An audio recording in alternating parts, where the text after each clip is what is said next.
Broadcasting, the boisterous part of the fastest game in the world. So strap on your lids and lace them up, Rook. You're listening to the Barn Chirpers Hockey Podcast. Take a lap. Clap it up, boys. Clap it up. Welcome to another episode of the Barn Chirpers. We, of course, are the Barn Chirpers. That's why you're listening to us on all podcasting platforms. Make sure you hit that subscribe button. Make sure you like us. Give us a quick 5-star review. We would appreciate that. You can follow us on the Instagram and the threads at Barn Chirpers Pod. Chirp at us. You know, all that good stuff. We have a lot to cover today. Fans, foes, homies, whatever. There's a lot going on here in the NHL. Captain, I'm loving the Marty Brodeur sweater there. Yes. It's slick. I've been looking, real quick note, I've been looking at goalies that I grew up watching and trying to get their sweaters, or they're at least in my cart, a Dominic Hasek, a Grant Fuhr, a Cujo, and a Marty, of course. Also, I kind of like an Eddie Belfour Dallas Stars, too. For some reason, I love those late '90s Dallas Stars. Everybody hates them, and I understand why with the bottom, how it and the numbers go over it. It's so dumb, but there's something about it that I just love. But anyway, that's a whole other conversation. As a Minnesotan, how dare you, sir? I know, but I've also been looking at actual Minnesota North Stars as well. Mike Modano, Dino Ciccarelli. Oh, there's so much to go around in those too. But that's for another show and another time. Again, we have a lot to cover. There's a lot going on in the NHL. Real quick rundown here for everybody listening. Again, thanks for tuning in to the Barn Chirpers.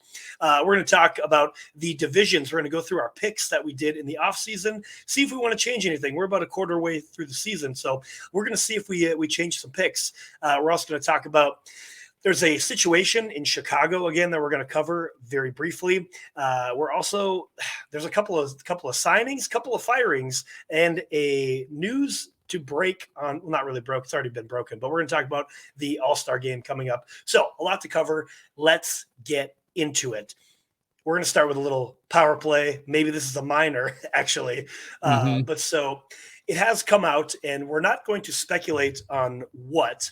But the Chicago Blackhawks have put Corey Perry on waivers due to conduct that is unacceptable. And this was yesterday, or excuse me, this has been going on for about a week. He was a healthy scratch, and then he was sent home. And we don't know what is actually going on, but something clearly is a conduct issue. So they're taking disciplinary actions. And there's a lot of rumblings on the internet of what he did, and I think it's just gross, just spreading rumors and stuff of, you know, we'll get to Conor Baudard here in a second. But so overall, we don't know what Corey Perry did, but again, it's essentially unbecoming of what a professional athlete should be. So in any case, I have to give props to the Chicago Blackhawks for taking control of the situation, considering what we know and what we have chirped them and criticized them for from the past. They're getting ahead of the situation. And again, we're not going to speculate on what it is. That's not really any of our business, truly. But I do have to give the Blackhawks organization props on taking control of the situation and, you know, bringing disciplinary action to Corey Perry. He's not on the team anymore. Well, okay, again, he's put on waiver wire. Nobody's going to claim him, but the intention is to terminate his contract. So I have to give them props for that. Did you have a take on that? No, you're spot on. Like, you have to give props where they're due, especially a club like Chicago, who's, I mean, one of their guys that we've kind of chirped at them about just got signed to Detroit. You hate to see something awful happen that this needs to happen, but at least, again, last week with Boston, this week with Chicago, they said, you know what, we're not going to do it. We're going to take care of this swift. We're going to deal with it, and harshly. I mean, you know, not harshly, but like it was a big move. It wasn't just some random suspension that means nothing. It wasn't a slap on the wrist. It was, get out of our club, get out of our clubhouse. That you're not welcome here anymore. So yeah, props for, you know, maybe it's a low bar to clear, but you did the right thing. Yeah, and again, like essentially the bar is like a quarter of an inch off the ground at this point, considering what we know about the organization. But Mhm. again, we do give you a props for doing the right thing. Again, with this situation, I mean, I do want to bring up Conor Bedard because obviously, um, this was one of the guys Corey Perry was brought in to protect Conor Bedard essentially, Mhm. and kind of give him another a veteran presence to play with. So uh, I guess I don't feel bad uh, necessarily because I think he's going to rise above it because he's a great player anyway. Connor Bedard, I'm speaking of. He's going to do what he's going to do anyway. I just feel like, dang man, like your rookie season, and now you essentially have to deal with this too, and then of course all the other crap going around this situation you have to deal with. I feel I know I said I don't feel bad, but I guess I kind of feel bad in a way for the kid having to deal with this, not only his rookie season, but now he's dealing with this too. That's gotta way more on you than it should, right? It is one of those things. An 18-year-old player, he's a kid. He's literally a kid. Yep. Yeah. But at the same time, it's like he signed with this notoriously gross franchise. It's true. Like I can only feel but so bad for you. That's true. I He could have I said no. he He could could have have said said no. no. He could have ended up anywhere else, but he signed the deal, It's true. and he'll get through it. He's a good player, and I hope that this is the start of something good for Chicago. Hopefully, this is the actions that they're going to take going forward, and hopefully, this kid Conor Baudard, as he's becoming the face of the franchise, hopefully that's what we have to look forward to going forward. I would hope so. And the last thing that I want to end this on, because it's been more than a 2-minute minor that we've spent way too much time on this, but I think it's been important stuff that we've talked about. The last thing I want to say is that, again, like you said, being the face of the franchise, and essentially, hopefully, they can not have to, number one, not have to deal with anything else this season. Number two, I was really just stalling there to get my thought back because I had a really good thought and then I lost it, but it came back. Do I think that they might be not coming down too hard on Corey Perry? No. I do think that this is an example of being made an example of, no matter what the discipline, like maybe he just skipped practice and he told the coach to F off or something like that. We have no idea. So I do think that I appreciate that they're taking swift action on this, but it could also be like, we're going to make an example out of you because we don't want to look bad again. You know what I'm saying? So it's sort of I guess this is kind of speculating, and we said we weren't going to speculate. Maybe this is a bit of a backhanded way of like, we're going to take swift action because we don't want to look bad again. Does that make sense? Yeah, But totally. again, that's kind of speculating again. I just hope we don't have any more instances of this in the NHL again. Well, really ever, but definitely not this year. It's 2 in 2 weeks. Yeah. This can't happen. Yeah. This can't happen. Absolutely. Especially with so much positive Anyway, things happening. For sure. But anyway, let's get into some good stuff. Again, we're going to talk about the divisions today. So when I pull up the NHL app, the first thing that pops up is the Metropolitan Division. And of course, that is both of our teams in the Metro. So Justin, I'm going to tell you the 1 through 8 rankings of the Metro right now. And then I would like to know what your rankings were from preseason and if you would like to change anything. So here we go. Number 1, the New York Rangers. Number 2, Carolina Hurricanes. Number 3, the Philadelphia Flyers. Number 4, Washington Capitals. Number 5, New York Islanders. Number 6, your New Jersey Devils. Number 7, the Pittsburgh Penguins. And number 8, the Columbus Blue Jackets. So first of all, what was your rundown of the Metro that we thought it was going to be at the end of the season? So I had New Jersey at 1, Carolina at 2, then Rangers, Islanders, Pens, Caps, Columbus, Flyers at 8. We were pretty much the same. We had 3 through, we basically had the bottom half flip-flopped a little bit, but we basically had kind of the same setup. Yeah. I had New Jersey at 1, then Canes, Pittsburgh, Rangers, Islanders, Caps, Jackets, and Flyers.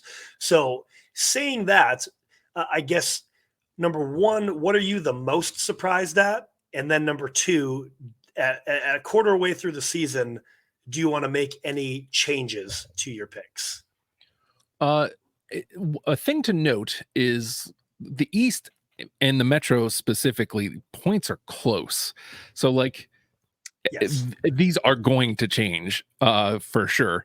But like if God, I hate saying this. Not that the Rangers are in first, but they're like healthily in first. You know what I mean? Like I hate giving stick taps to the Rangers, but they're going out there and winning hockey games, and that's what you have to do at this point of the year. You have to go out there, you win hockey games, and you get as far ahead as you can get, and they're doing that, except for they got blown out by Buffalo Monday, I think.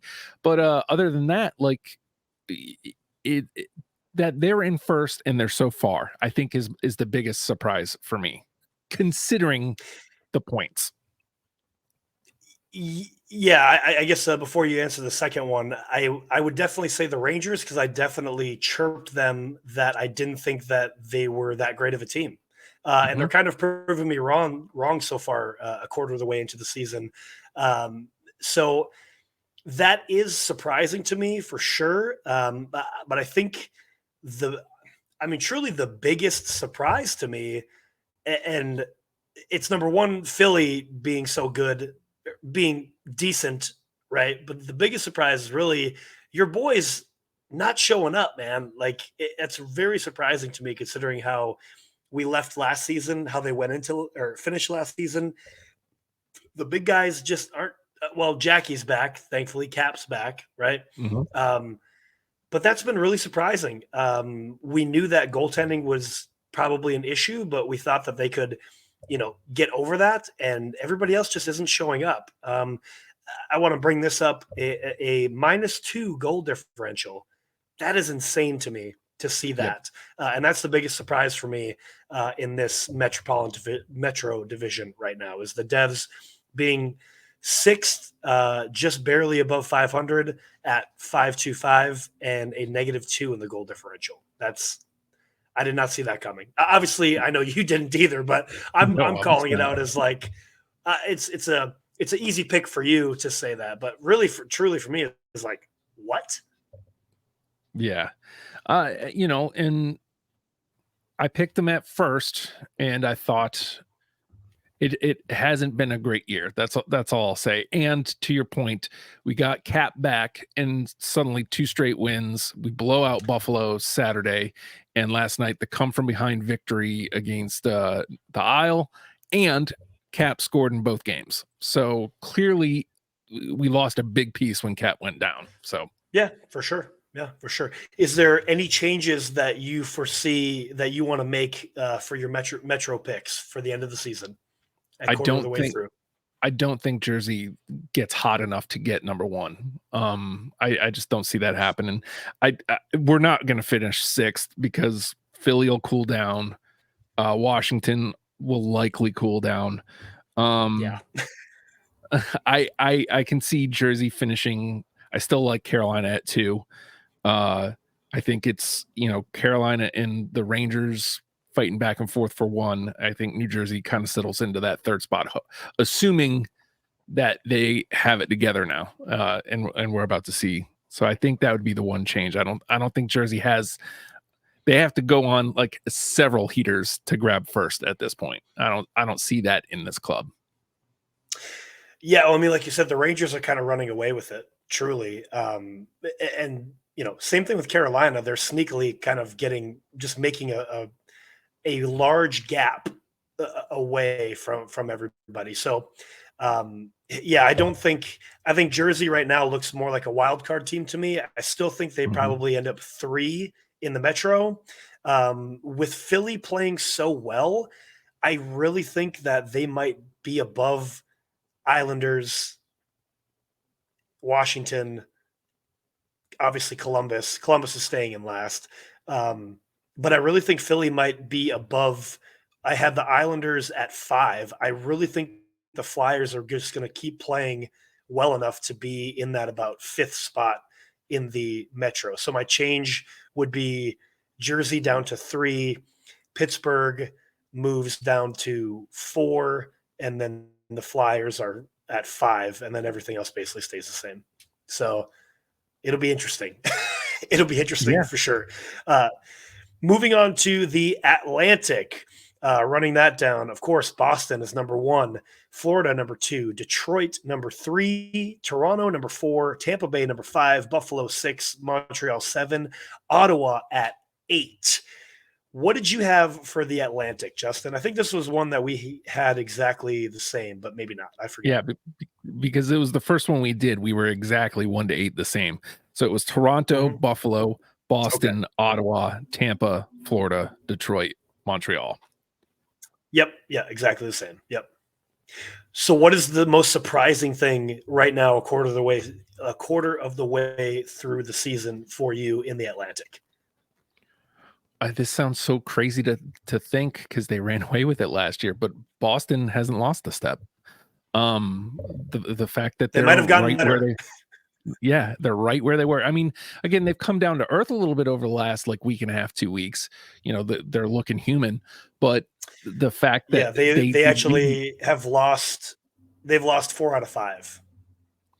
See, so, but the fact that we thought that they, again, we both had them at 3. So the fact that they're a good solid 3 points here ahead of number 2 and 6 points ahead of number 3.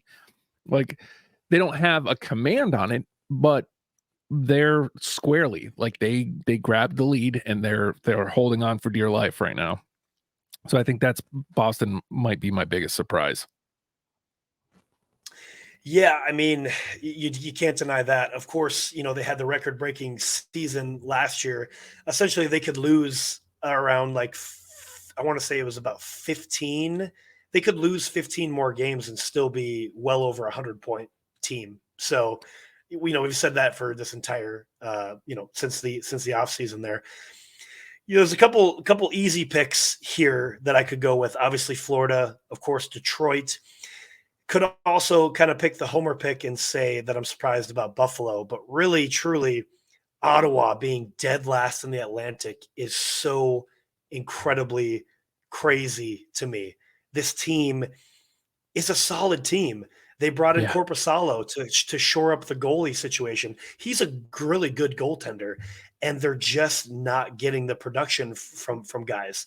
Now, of course, they are about 5 games behind everybody right now. They've only played 17 games, so they do have about 5 games in hand, but still, a +1 goal differential, you're not gonna win with that. You cannot win with that. If you look at all these other division leaders, they're at least +15, right? So you're not going to win with a +1 goal differential. You're just not. I don't care how good your goalie is. I don't care how good your defense is. You're not going to win you're going to win every single 1-goal game. That's how you're going to have your season.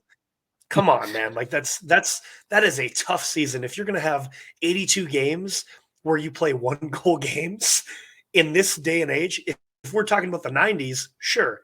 But right now in 2023, doing 82 1-goal games, you are going to burn out real fast. Real fast. So that's my most surprising is Ottawa. I'll send it to you first again. Do you want to make any changes? Do you think anything's going to be different from what we picked in the offseason in the Atlantic? Well, I mean, I have to tag on to what you were just talking about. We had Ottawa at 4. That's a lot of ground to cover, man. And just the way they're playing, I don't see that happening. I mean, hopefully they get hot and they grab a couple spots here. Montreal probably comes back down to earth. But I don't see them hopscotch. They have to hopscotch Buffalo, who really hasn't gotten it going yet. Tampa, who's getting Vazzy back. And Toronto, who, hasn't played that great. I don't see them coming in there that high. I don't think they finish 8th, but I mean, I think I got to swap them all the way down to number 7. I mean, they got to go on again. We talked about this last with Jersey. They got to go on several heaters For them, it's just to get into contention. Like, that's not, I just don't see that happening. Yeah, I agree. I agree with that. And of course, to drop down to 7, that's probably where I would put them too. But then again, we talked about those other teams, Detroit and Florida. I don't think Buffalo's getting that 2 spot. Buffalo's, I think, out of contention. I'm essentially taking Buffalo out of number 2, dropping them down probably 7. So it's probably, I suppose I would go. I still think Toronto's probably going to end up winning. I have this feeling. So Toronto, Boston, I think 3 will be Florida, and then Tampa 4. So Tampa's probably going to still get that wild card, and then everybody else is going to fall into place after that. Because again, Buffalo can't seem to get it together right now either. Even though 6K is playing really well, the boys just aren't scoring. I just don't see Buffalo. Same thing. They're going to have to go on a few heaters. They can only seem to string along 1 game at a time, and then they lose 2 or 3 more. Like, boys got to figure it out. So that's what I would say. I agree with you. Ottawa's, I don't think, in playoff contention, unfortunately. I would love to be wrong, though. Yeah. And you gotta play the games on the ice. So. And wait, what is this? Oh, it is a superstar check-in, Justin, because we didn't have it last week, and everybody knows on this show I love to chirp Austin Matthews. Listen, and again, I'll say it again, everybody. I've never said that Austin Matthews isn't a good player. He is a great player. He scores all the time, allegedly, in the regular season. He has a great regular season, and then he never shows up in the playoffs when it counts to earn your $13 million contract. That's all I'm ever saying, right? I've never said he's a bad player. I'm just simply saying that in 20 games this season, Austin Matthews has 14 goals, 7 assists, 21 points, and he's a -2. Okay, he's more than a point per game player. Great. Well, guess what? In the last 5 games, Justin, he has scored 2 points in the last 5 games. 2 points Austin Matthews has scored. Okay. They just played Florida. He scored no points. Yes, they did win in a 2-1 shootout. But guess what? If you would have scored some points or dished the puck, you wouldn't have had to go to overtime, and you wouldn't have had to go to a shootout. The game before that, you played Pittsburgh. Guess what? No points, Justin. -1. And they, let's see, look at my notes. They lost that game 3-2. Okay. The game before that, they played Chicago Blackhawks. No points, -2 against Chicago, one of the worst teams in the league right now. And again, you lost that game 4-3 in overtime. You know what would have been great? A superstar to score some points, and you could have beaten a crappy team. The game before that, they played Minnesota, 1 goal, 1 assist, 2 points, +1. You won that game 4-3. You're telling me all these 1-goal games and your superstar didn't show up to take the team on his back and win the game? Jesus, that's worth $13 million. And then the first of the 5 games that I've been mentioning, they played Detroit. No goals, no assists, no points, +0. So did he even play the game? And they did win that game. But again, in 5 games, all 1-goal games, and you lost 3 of those. Come on. You're telling me that's a superstar? Anyway, $13 million. This has been your superstar check-in for the day. Is that worth $13 million to you, Justin? Because it's not worth $13 million to me. Anyway. Not in my life. No chance. Again, yeah, he scores hat tricks every 10 games. Whoop-de-doo. Like, are you going to win a cup with that? Come on, get out of here. Anyway, moving on. Let's head over to the Central, and I guess I'll take this one. I think we're pretty close on this one too. I had Dallas, Colorado, Minnesota, Nashville, Arizona, Winnipeg, Chicago, St. Louis. Yeah, you and I had Nashville and Winnipeg. No, I'm sorry, Winnipeg and Arizona swapped, I think. Yeah, because I had right. Dallas, Colorado, Minnesota, Nashville, Winnipeg, Arizona, Chicago, St. Louis. Yep, we just had that one switched. So everything else was the same. I'm going to say the elephant in the room here. It's Minnesota. Minnesota being so terrible. That is Yeah. the biggest surprise for me this year. I did not see that coming. And even terrible is saying that lightly, because right now the current standings are Colorado, Dallas, Winnipeg, St. Louis at 4, Nashville at 5, the Yotes at 6, Minnesota at 7, and Chicago at 8. And the only difference between Minnesota and Chicago is 2 points. That's it. 2 points. They are a -18 in goal differential. Excuse me. And they have 4 overtime losses, which I'm just looking through the rest of the league right now.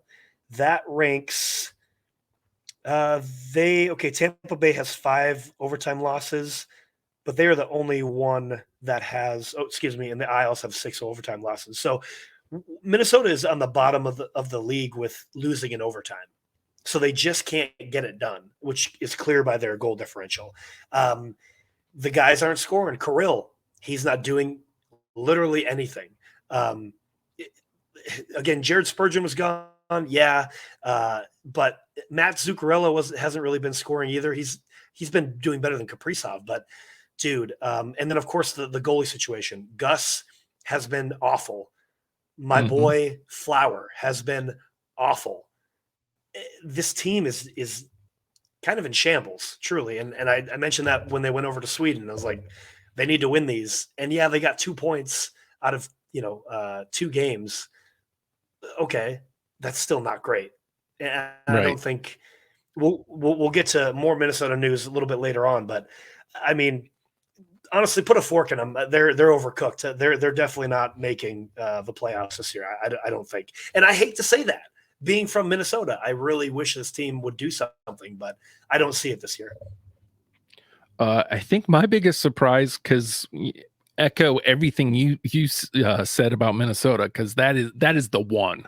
The fact that you can forgive like a little slippage, maybe they just can't get it together, but like not only can they not get it together, they're getting mopped. Like there's nothing.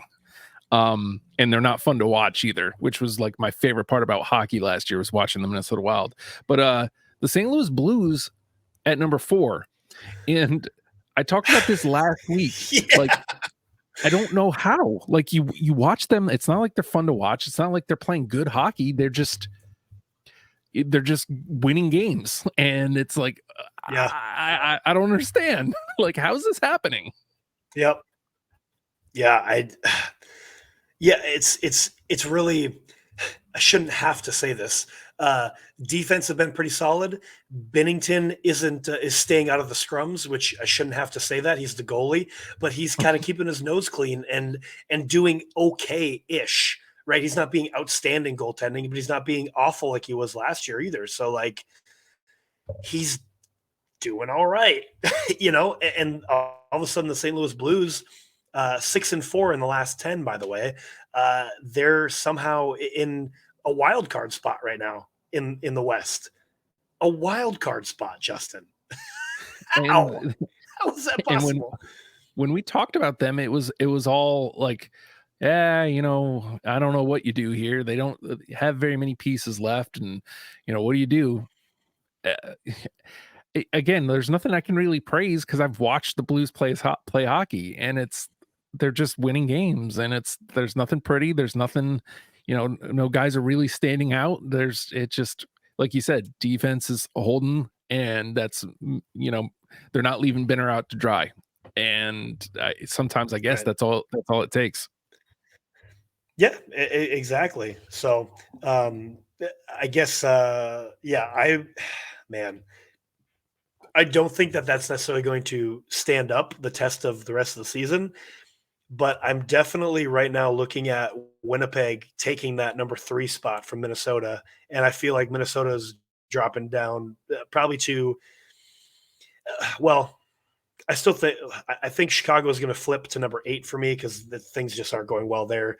I see St. Louis taking that 7, 6, probably Minnesota, and then the rest stays the same for me. So Nashville, Arizona at 4 and 5, but number 1, 2, 3 now would be Dallas, Colorado, Winnipeg for me.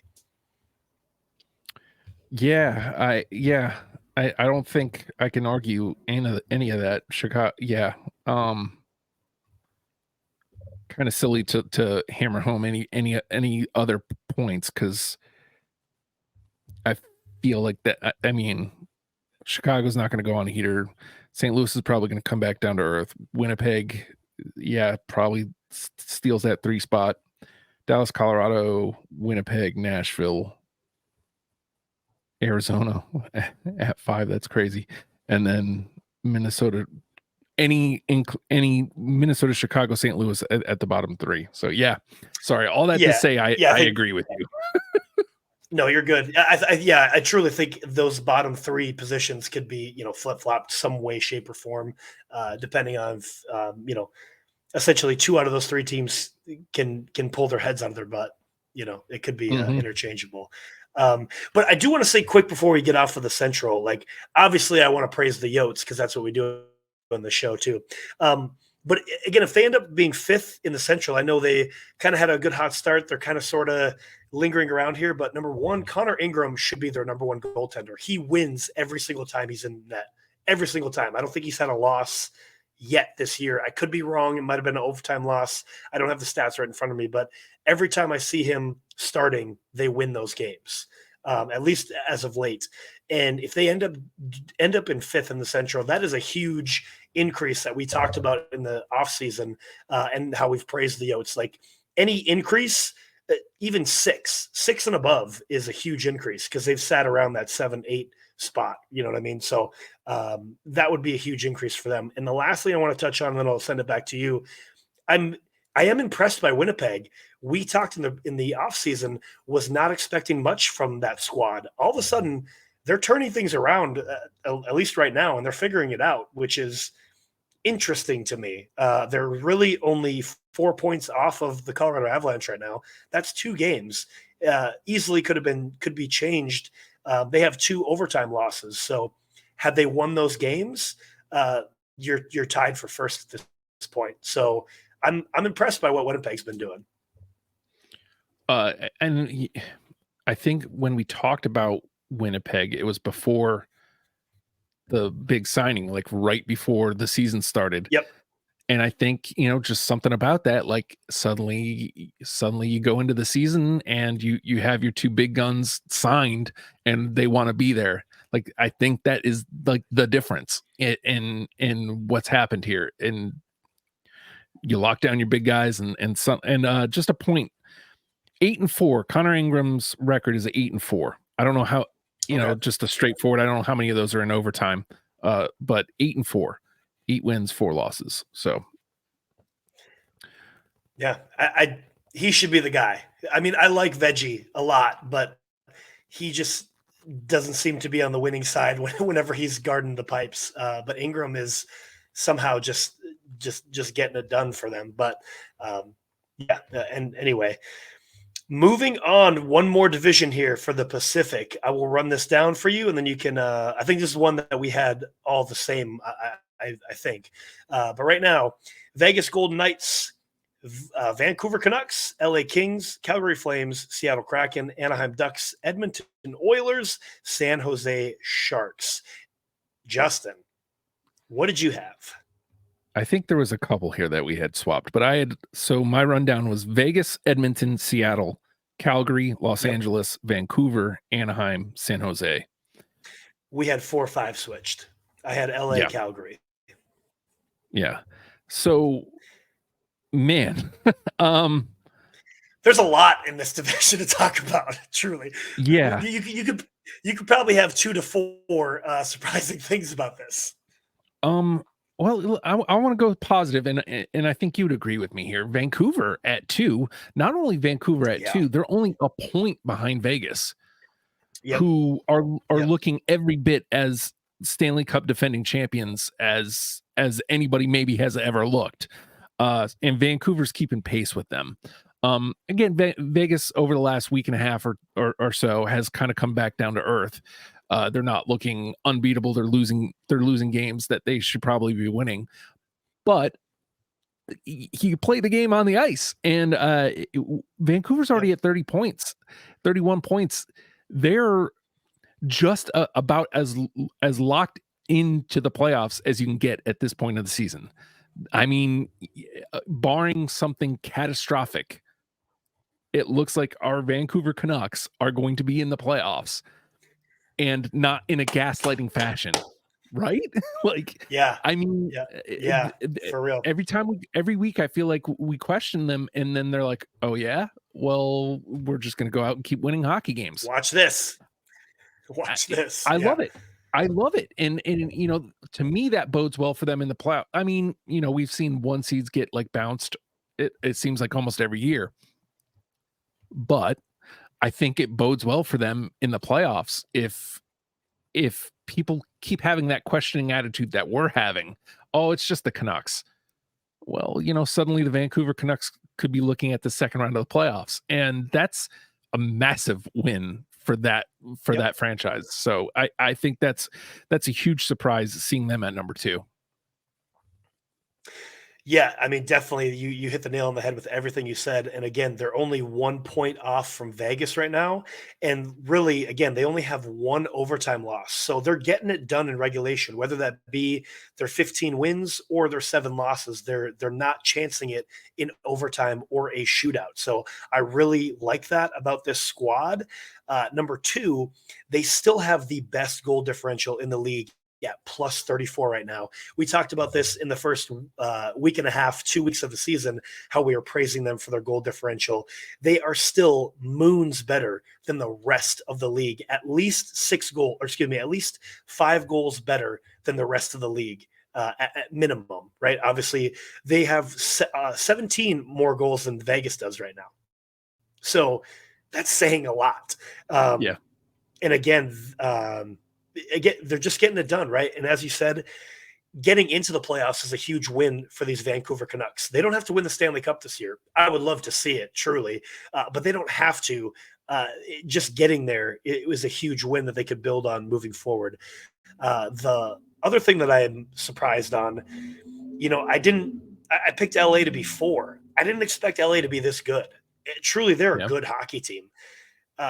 Same, they are plus 29 goal differential. So I did not expect them to score as many goals as they have.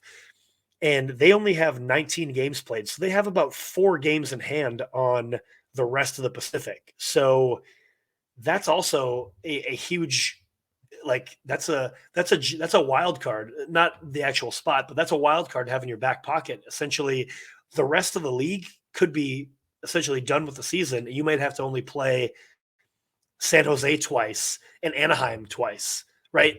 Those are easy wins, and you could overtake a first spot just from that. So being 4 games back or 4 games in hand is a huge plus to the LA Kings as well. I feel like there's a elephant in the room here that we're going to talk about. I'll let you take that one away. Edmonton. Yikes. They're at 7th. With only 17 points. I mean, it looks like they're coming around more on this as we get into our 3 stars. But like, man, oh man, they can't seem to get it together at all. And hold on, let me look at these points here. I mean, they're a good 5 points ahead of San Jose, so they're not going to drop down to 8th. But still, like, one of the few clubs, but only 3 right wins. Only 3 wins separate them from the San Jose Sharks. So, and you know, again, you have 2 of the best players in hockey. They have a -7. It's just not going to get it done. And you know, Soup, you sent him down to the AHL, which he's looking like an ECHL goalie in the AHL. Well, he did get a shutout, Justin. Oh, good for him. Good for him. But Stu isn't looking like the guy either. You didn't make any moves in the off season. I don't know who you can grab, like, because it's not like I don't know. Maybe a guy named Marty Jones. I don't understand, but like, again, like, you talk about, can a team do it? Can the Edmonton Oilers go on several heaters? Technically speaking, yeah, they could, because they have the talent to do so. But this far into the season, to have to go on we talked about the devs need to go on a couple heater. Like the Oilers probably got to go on like three 5-game heaters and like look really good At doing least. it just to get into the playoffs. Yikes. It's just not been a good year for the Oil. Not at all. And just going back to it, I mean, it's goaltending, man. Like we've talked about this 100 times, and it's always been the conversation. They don't have a solid goalie. Yeah, Stu was pretty good in his rookie season, and I always laugh at this over the last couple of years when they make mentions of like decent, mediocre to decent players. Like, oh, and he was an all-star last year. Yeah, because there was a player represented from every single team in the all-star game the last couple of years. That doesn't really equal an all-star to me, buddy. Like everybody had to have a representation. So was he really an all-star last year? Yeah, Stewie did okay last year in his rookie season, but was he an all-star performance? I think that's up for debate. But he's definitely not been even close to that this year so far. So they need somebody to stop the puck, man. They've turned it around now to where they're scoring, but they still don't have a guy that's going to stop the puck. Their other guy, what's his name? Pickard, not captain, but I think it's Pickard actually, Calvin Pickard. But he's not that great either. So it's always been a goaltender for Edmonton. It's always been defense for Edmonton. And they just, again, they're showing signs of coming back around. But like you said, right now they're in such a deficit. It's going to be real tough to make it. And usually the kind of the rule of thumb is the way the standings shape out around American Thanksgiving are usually how they end up. Obviously there's differences that happen. The 2019 Blues were last place at the beginning of the year that year, and they ended up winning the whole thing. So it is possible to turn it around, but right now, like you said, it's not looking great for Edmonton. So I think that the standings, the way they look right now, are how they're going to end up. I think Vegas, Vancouver, LA. I dropped Seattle way out of it. Who knows what they're doing? They're somewhere in the bottom. I think 5 through 8 are very interchangeable right now between Calgary, Anaheim, San Jose, and truly Edmonton. I think that they're going to falter even more, and they're going to be somewhere around 5 through 8. I think those are all jumbled around for me. I can't disagree. You love to see Anaheim played well for the better portion of this part of the season, but as you can see, it looks like the wheels are falling off, and they're showing who they really are. What can you say about the Sharks? They're going to hold that 8 spot down. But yeah, like Calgary is lucky that Edmonton is stinking up the joint, because they stink too. And the fact that they're holding on to that 4 spot for dear life. But yeah, Calgary, Seattle, Anaheim, Edmonton, completely interchangeable, I think, from 4 to 7 for sure. And just, I guess, to kind of touch on that, obviously I am upset a little bit at the Kraken to be so low. I don't see them turning it around this year. I haven't been able to watch any games, but things just don't look great for them. So I'm not counting them out like, okay, bye, I'm not going to pay attention to you. But I guess my expectations are much lower now for the Kraken for the rest of the year. If they can at least be above 500, I will be happy with that performance. Love to see them, eke into the playoffs at least. But I guess they must have just used all their magic last year. Just stinks. Could be. Just kind of can't seem to put it together. But that's it's neither here nor there. They're just going to kind of be around the Pacific. If they're better than Edmonton, that's a win to me. If they end up better than Edmonton, that's a win to me. I'll take that as a win for the year.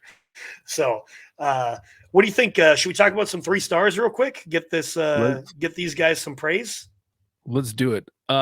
You want me to take this the 3rd star, even though I hate the guy and I always want to punch him in the face.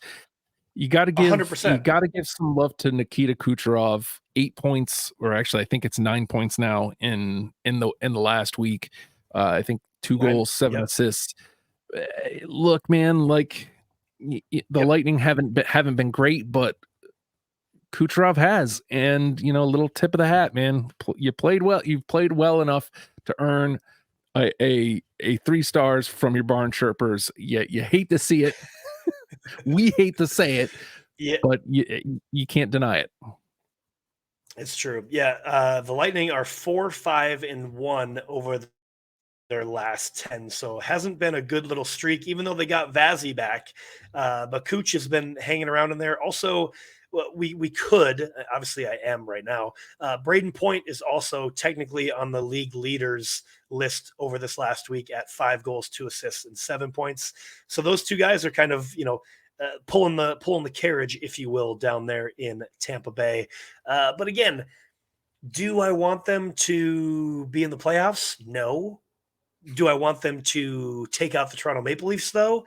Yes, I do want to see that matchup and see the Maple Leafs fall again. Of course, I want that. But anyway, that's a whole other conversation. Our number 2 star of the week, once again, we are a goalie-centric podcast. Truly, we talk about goalies all the time and how much we love tendies. Well, number 2 this week goes to another goaltender.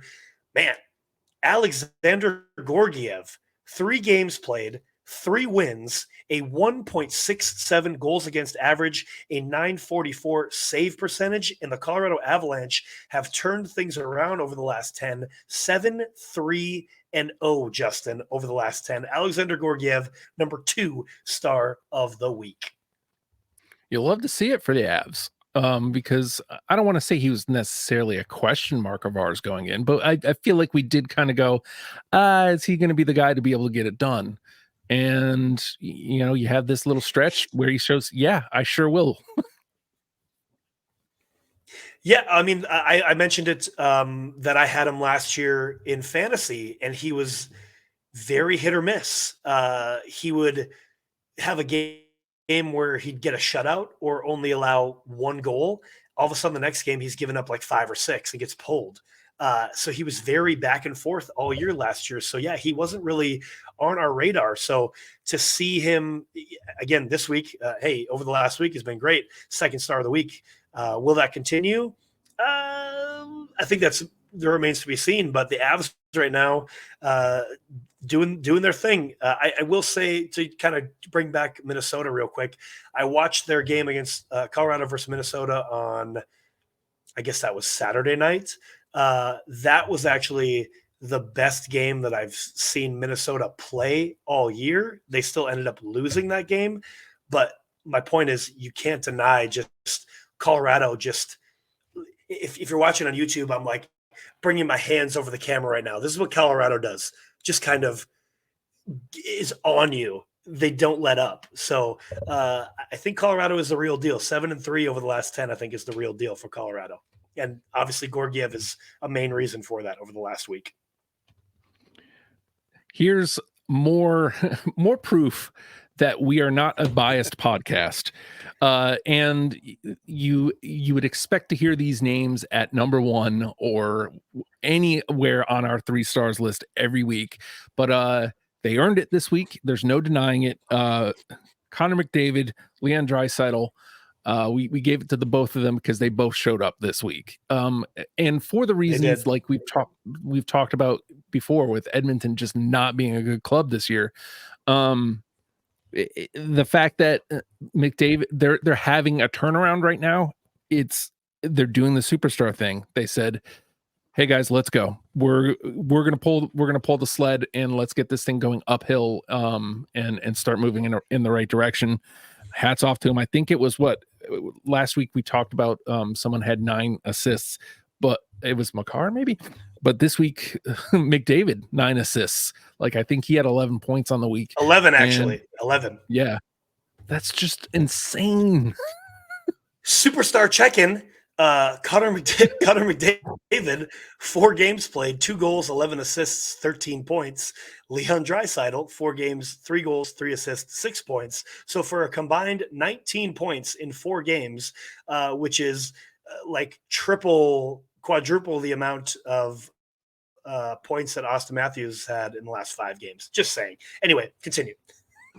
But to that point, the Oil, they changed out the coach. Knobloch comes on, and they're 6-4 in the last 10. We just talked about them being in 7th right now in the Pacific, but 6-4. Could this turn into a heater?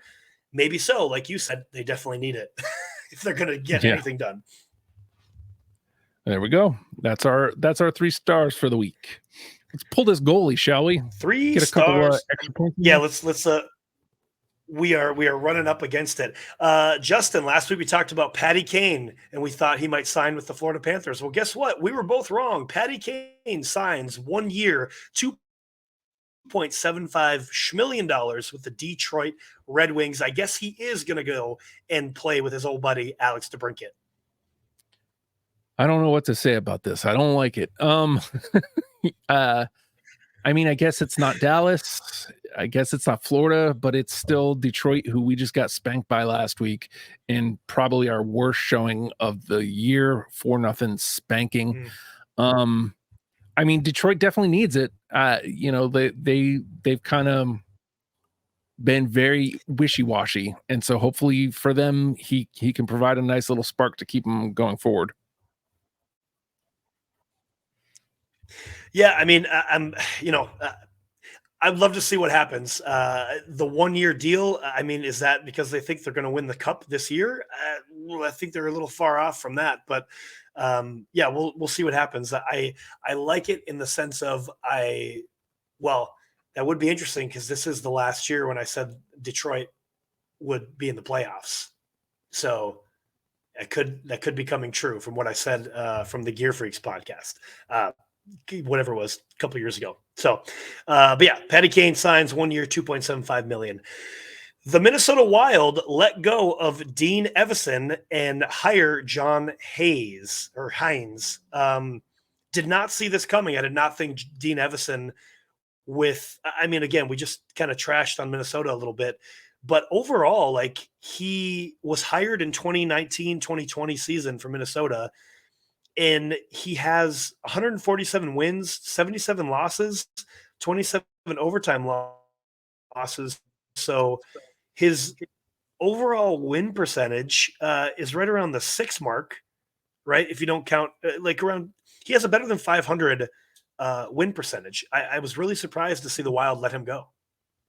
I hate to see him be the scapegoat. Is the thing, because it's definitely the play on the ice. It's definitely players. There's a couple injuries, sure, but it's, to me, nothing I've seen from Minnesota is coaching as the problem. It's the players not playing, and maybe Minnesota thinks, let's get somebody in there who's going to coach them up the rest of the year. Whatever. I'm not a GM, but you hate to see him get scapegoated for play on the ice. Yeah, I agree. But I guess kind of the same thing that we looked at Edmonton, Jay Woodcroft getting let go and fired, also way above 500 coaching percentage. Like, he was a solid coach in Edmonton to look at, standings wise. Excuse me. So I would have expected to see DJ Smith in Ottawa get let go before Dean Evison. But another thing that I heard probably from, I'll give them a shout out, Daily Faceoff a little while ago. I don't always agree with what they say, but I do agree with this. Like, coaches should have like a 4 to 5 year window. And if they don't get it done, move on, or just a 4 to 5 window regardless, and then move on, because you get a different voice in the locker room. You get a different, setup of play. Having coaches around for so long, like, and we talk about the old boys club, like, I guess this, not that Dean Evison was in the old boys club. That was his first head coaching gig, but this leaves an opportunity now. Jay Woodcroft and Dean Evison on the market could end up in other markets for teams that maybe are struggling a little bit. Maybe we do see a change in Ottawa still. So who knows? But anyway, the last thing that we'll touch on, the 2024 All-Star Game announcement. They are bringing back the player draft, so it'll still be a 3-on-3 showcase, but they'll be doing I guess there'll be 4 team captains for each division, and they'll be doing a player draft. I like this idea because, again, not necessarily every team has to be represented now. We can actually maybe get a draft and have some true All-Stars in the All-Star Game. I think is great for the All-Star Game. What do you think, Justin? Agreed. Agreed. And plus, I like 3-on-3 as the showcase. The faster hockey. I love 3-on-3. I think the I do league too. clearly does too. So I'm for it. I like it. I guess so there's another during the All-Star weekend. It'll start on Thursday. There's an alumni honors, which will honor the 67 Maple Leafs. I don't really know what's going on there. I also don't really care because I don't like the Maple Leafs, but it's in Toronto, so it makes sense that they would do something like that.